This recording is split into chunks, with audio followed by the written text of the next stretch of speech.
الله دې زمونږ امن راولي او مونږ د اسلام او د چې پښتو ژبه به سرکاري ژبه وي. خو د هغه وخت خلک چې ځان ته اوس هم نام نهاد د پښتنو ټیکهداران وایي هغه یې مخالفت وکړو. که چېرې هغه وخت کې شوی وی نو تر اوس به زمونږ دا ټوله خبره په پښتو ژبه کې به زمونږ د خلکو ډېره ترقي شوې وه. هغه قومونه روکېږي چې د کومو قومونو د خپل د ژبې پهچان ني. دا مورنۍ ژبه چې کومه ده دا سړی چې ډېر زیات غوسه شي او دله دغه نه ورځي که دله هره ژبه ورځي خو چې دی غوسه کې شي او کنځلو ته شي نو بیا یې په خپل ماشوم ته خبره او هغه ته تعلیم ورکول ډېر اسان دي. اکو څوک وایي چې دا نشي کېدی نو افغانستان کې ایم ډي په پښتو کې کېږي نو په پاکستان کې څنګه نشي کېدی. خو دا موږ چې دا دوره موده دوکه شو او په دې خبرو باندې چې دا لره بر یو افغان او دا واخوا دې خوا پښتانو راویښ شي. پښتنو له خدای پاک ډېر لوی وسایل ورکړي دي او حیات خان داسې یو سړی و چې هغه په دې باندې پوه و. د هغه کارنامې د هغه ډیولپمنټ کارنامې الله دې ورته بخښنه وکړي. موږ خو خصوصي طور زه به دا وایم چې زما پلار هغه وخت کې په 400 کې د هغه پوسټینګ و نو زما مشر ورور عبدالغفار شاکر نومو وکیل و. هغه حیات خان به په یوه ټانګه کې سکول ته تل راتلل د هغه زمانې نه.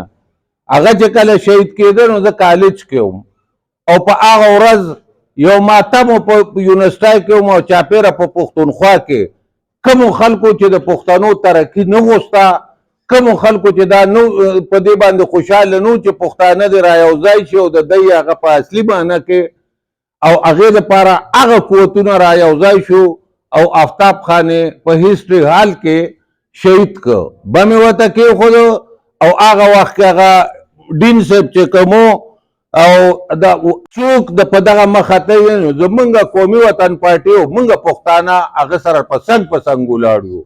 خو را پیدا خو کوي داسې یو سړی چې هغه د پښتنو په مسلو پوهېږي او د پښتنو مسلې سمې کړي.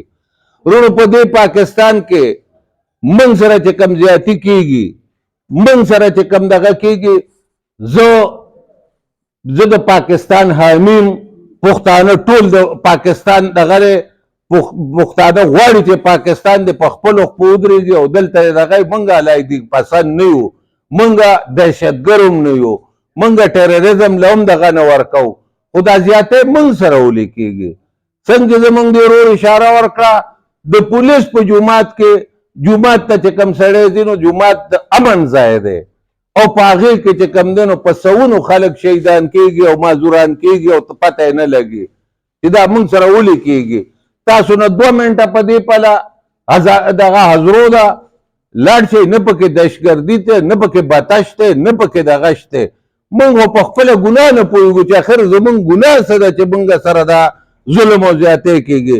زموږ ګناه دا ده چې موږ سره 3 سیندونه دي دریای کابل دی اباسین دی او ورسره چې کوم دی نه د هغه بل سیند سوات سیند دی. دا 3 سیندونه چې کوم دي وروڼو او خیاران وایي چې په راتلونکي دې صدۍ کې به ټولې اوبو په جګړې په اوبو کې کېږي. تا نه اباسین وړو سیده غازي بارو ته جوړ کړو هلته یې د نیو نیشنلزم په نوم باندې زوړ نیشنلزم ختم شوی دی. د نیو نیشنلزم په نوم باندې موږ خپله فلسفه مخکې کوو او موږ یو نوې ایماني معاهده هم غواړو. هغه خو د انګریز خلاف جنګ وکړی چې باچا خان دي کو اوس خو هغه جنګ نشته که نه. هغه خو باچا خان وی به یا ګاندي به وي چې بار دا خو ځان له کپړه جوړ کړو موږ غیر ملکي سامان نه اړو. اوس خو زه هغه ته ملت کوم چې راشه ماله تېر راوباسه ماله معدنیات راوباسه خپله منافع هم اوسه مال هم سره کړه.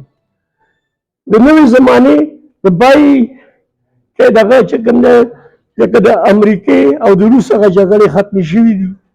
یو دغه دنیا یک قطبي واول امریکا اوس ملټي پولر شوه ګلوبلایزیشن راغی. لکه ته په پاکستان کې دننه ناست دی خو دا IMF نقلت کولی شي IMF وایي دا به کوې ته به وایي دا به کوم هغه خود مختارۍ هم ختمې شوې. نو د دې دور نیشنلزم خو بل شی پکار دی. هغه زړې خبرې خو سن 30 هغه باچا خان امن غوښته افغان کې وډین دی هغه زړې خبرې دي اوس نوې یعنی په دور کې او د ذوالفقار علي بټو موږ د هغه هم شکریا ادا کوو. نو کو پاکستان که اصل حقیقي ازادي وګورې نو حقیقي ازادي چې د هغه دغه جمهوري قوتونو د راتلو نه بعد د هغو د کوششونو بعد څه نه ساحه ده پورې یعنې اوس هم شته نه خو کوشش پرې شروع شوی دی. نو زه به دا وایم چې پاکستان که آزاد شوی په 47 کې دی خو د دې اصل حقیقي ازادي چې وه هغه د ذوالفقار علي بټو، حیات محمد شیرپاو او داسې نور درانه پښتانه وو چې هغه په هغې باندې کوششونه شروع کړي وو او نن هم د هغې لپاره د آفتاب احمد خان شیرپاو په شکل کې دغسې نور زموږ پښتانه مشران دي د هغو په شکل کې کوشش شروع دی. زه به دا وایم چې څنګه زمونږ شهید وطن د دې وطن لپاره د دې پښتنو لپاره اواز اوچت کړی موږ واورېدو چې ماشاءالله هغه په هغه وخت کې ویلو چې د پښتنو ژبه چې ده د دې صوبې ژبه چې ده هغه پښتو پکار ده، پښتونخوا چې ده دا یو ازاده خود مختاره صوبه پکار ده. نو دغسې موږ نن هم دغه اواز کوو. موږ په دې موقع باندې الحمدلله غونډ شوي یو په ثوابۍ کې موږ دغه غوښتنه هم کوو، موږ اواز هم دا کوو. زما غوښتنه خو همیشه دا ده چې زه یم چې یاره پارټۍ په خپل ځای دي خو پښتنو ته دا زه همیشه سوال کوم چې پښتنو هغه خبره کوي اکثر هر پښتون دا کوي چې یاره یو ځای کېږو که نه ګینې ورکېږو. هغه هم ډېر مشکور یو. زه ټولو ملګرو زه د ټولو ملګرو چې کم د قومي وطن پارټۍ ملګري دي دلته چې زمونږ کم د خپل خلک دي هغه ټولو زه شکرګزار یم چې هغه رالل او نن زمونږ دا پروګرام چې کوم دی دا ډېر ښایسته کو. یقینا زه نننی ورځ چې کومه ده که نه دا په دې نننی ورځ باندې شهید وطن حیات محمد خان شیرپاو صاحب زمونږ نه جدا کړی شوی کم چې هغه د دې صوبې د دې ملک زمونږ د پښتون قام چې کوم دی نو دا ډېره غټه بدنصیبي وه چې هغه زمونږ نه جدا کړی شو. دا هغه قوتونو ته چې کومو قوتونو ته دا خطره وه چې هغوی دا چې کوم دا دلته کې دا په دې خلکو باندې کوم هغه ټیکهداري جوړه کړې ده هغه دا د ختمېدو یو سلسله هغوی ختم کړې وه نو هغوی ته دا یره وه دا هغوی سره دا یره وه چې ګنې دا سړی خو چې کوم دی دا خو موږ ته نوي نوي خلک نوي نوي نوجوانان خلک یې راته را مخامخ کړل او دا ټول پروګرام چې کوم دی دا د هغوی هغه خانیزم دا ټول دغه چې کوم نو دا ختمېدو طرف ته روان و نو هغه زموږ نه جدا کړی شو. خو نن دا هغه قوتونو ته نن دا چې کوم دی دا زموږ یو جواب دی دا هغوی ته موږ وو دا موږ هغوی ته ښو چې ګوره 48 سال پس هم چې کوم دی نو شهید ژوندی دی.